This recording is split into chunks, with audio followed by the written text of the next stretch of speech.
Wag na wag po kayong mambubuli sa social media. Ito ang payo ko sa karamihan. Sa mga taong mahilig mambuli sa social media, itigil nyo na po yan. Kasi alam nyo kung bakit? Alam mo kung bakit?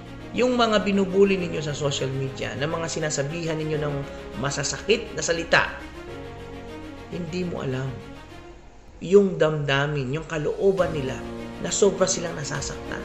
Gugustuhin mo ba na dahil sa pambubuli mo, magpakamatay ang tao?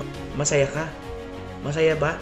Na makita mo, na malaman mo, dahil nambuli ka, nagpakamatay yung bata.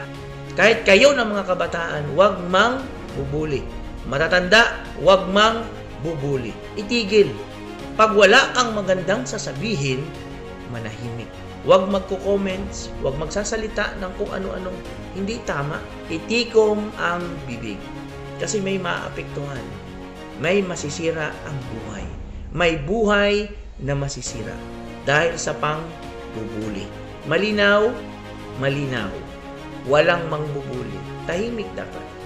Magkaroon ka ng habag, pagmamahal, pag-ibig sa kapwa.